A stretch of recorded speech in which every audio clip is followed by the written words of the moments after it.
Hey everyone, thanks for stopping by for the OG Crew's final episode of The Phoenix and the Chief. I'm your host, Sergeant Stanford, talking with General Walker and Chief Chadick, your Phoenix and Chief. We're going to pack a lot into this final podcast, so let's get started. For the last time, over to you, Phoenix. Boy, you turned that on me, Amanda. You're making me get all sentimental. I'm verklempt.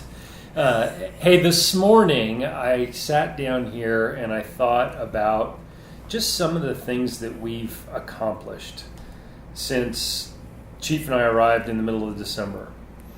You know, the LSA is almost probably 40% more than it was when we showed up. There was no perimeter around it.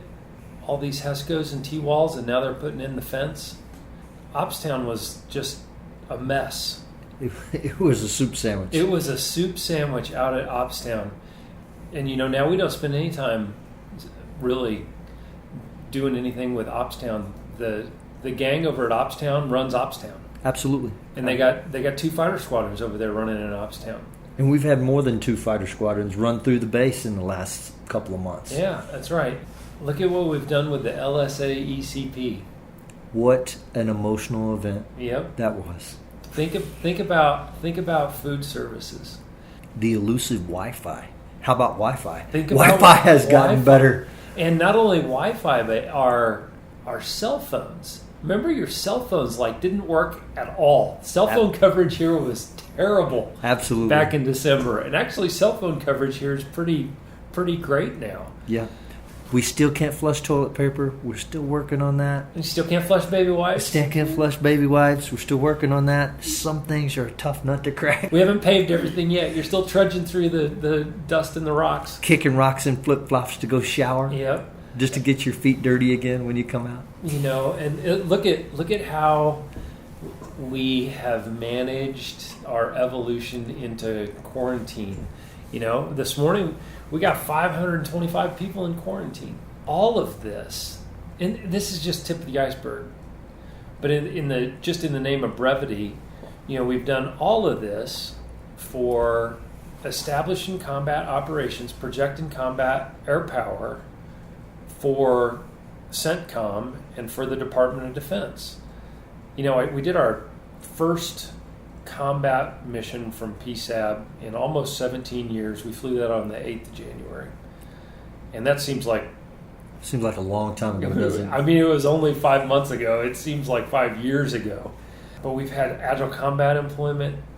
The ICTs. We've had ICTs and hot Integrated pits. Combat Turn. Yep. That's a phrase that the Security Forces guy has learned. Integrated Combat Turn. Yep. And all of the partnering that we've done with our RSAF counterparts in the air, on the ground, planning, executing air operations. It's been pretty remarkable. And I guess the big takeaway from me is I'm just proud of what we've done. I'm proud of how we've developed the base physically. I'm proud of how we've developed ourselves professionally. And I'm left with this sentiment that we've been true to our team, we've been true to our families, and we've been true to ourselves. And if there was something I would ask that you go do is, as you wrap up your rotations here and you've done your comprehensive handoff, and that's go home and tell the story of what you did at PSAB.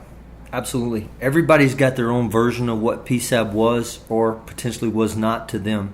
Each person has had their own successes as well as their struggles.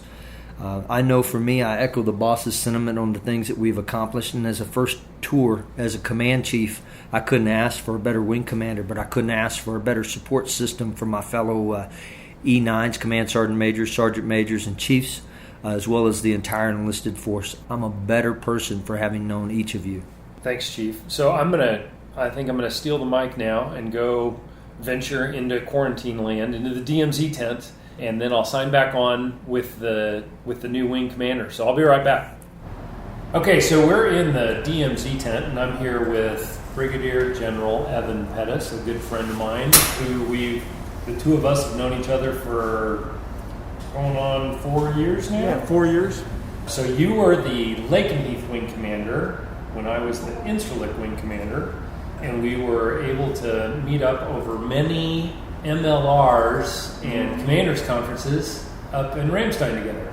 It was really rough, Red, traveling to Germany to come together and advance the security of the European theater. Yep. Boy, isn't that the truth? We've been doing our handoff now for almost a week. I think we got all of that behind us. Now it's just a matter of getting you guys out of quarantine and out and about to meet the folks and see the sights. Yes, I've got to say the handoff has been spectacular. We've been able to take this time in quarantine to deep dive the issues here at Prince Sultan Air Base, and wow, what an impressive operation that this team has built almost from nothing. Really, really impressive. With that, brother, I just wanted to take the opportunity to hand off the reins virtually to you. You know, our change of command is going to be this Friday afternoon. I'm glad that I'm handing off the team to such a wonderful friend and officer, and I know you're going to love it here. There's a lot of challenges, there's a lot of rewards, but it's just a great place to lead a team conducting a combat mission. Well, this is really special for me. Not only special because being in this area of responsibility with the sacred charge we have supporting airmen in combat operations is an incredible honor, but like you said, handing off from a good friend is really neat. And let me take the time to congratulate you on what you and your team have accomplished here.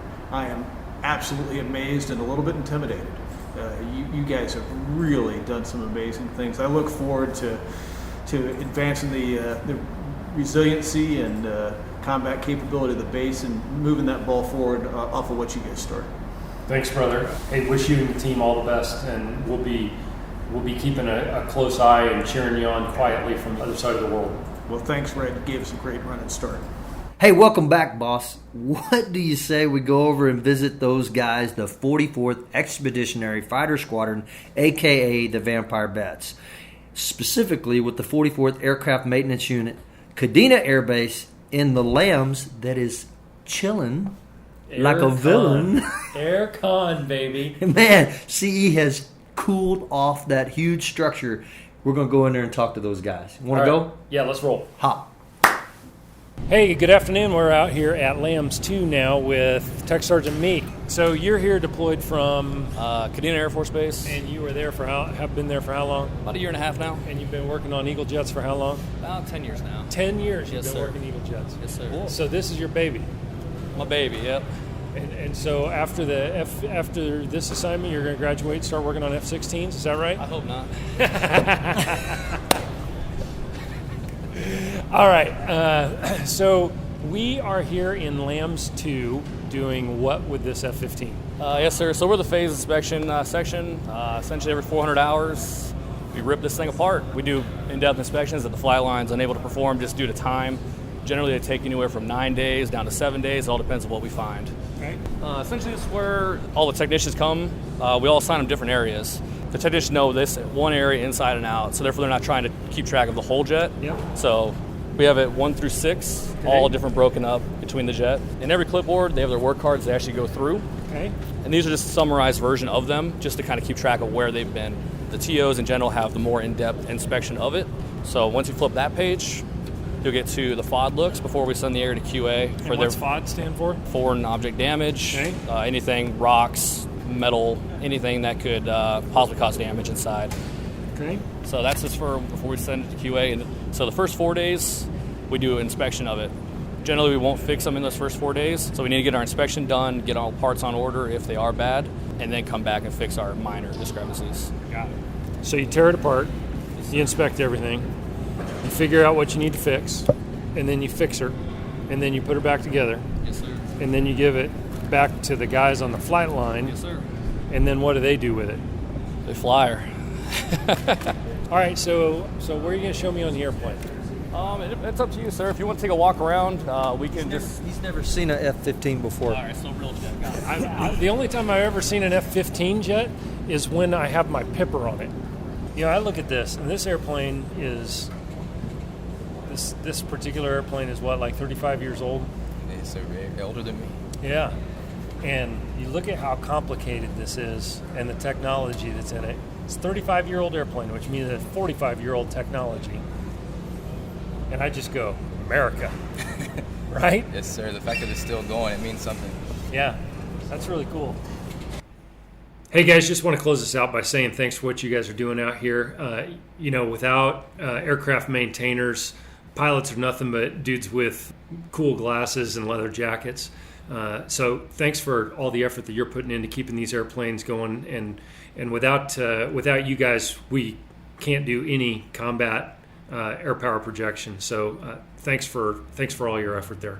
Absolutely, boss. I couldn't said it better.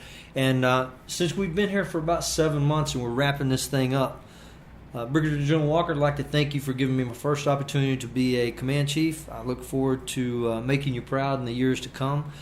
Thanks for allowing me to learn and be by your side. Thanks to all the great enlisted members and the officers here in the Prince Sultan Air Base. We have truly built a base in the middle of the desert. We sure have, yeah. And thanks to you, Chief. I mean, it was about 8 months ago. I just called you kind of out of the blue. You were halfway across the country, and I said, hey, pack your bags. You're coming with me. So thanks for your selfless service. And I know you're going to do great things as the 2nd Bomb Wing Command Chief in Bossier City, Louisiana. And I know you're going to have fun in your 5-sided palace that you're going to at the Pentagon. It'll be great. And Amanda, this is going to be your last one too, isn't it? Yes, sir. All right, so close us out. Thanks for allowing me to be part of this journey with you, General Walker and Chief Chadick. It's been my pleasure to host this podcast. It's helped me grow as an NCO and a broadcaster. And thanks to all our loyal listeners. Signing off for the last time. Until next time, you stay sandy, PSAB, and stay cool.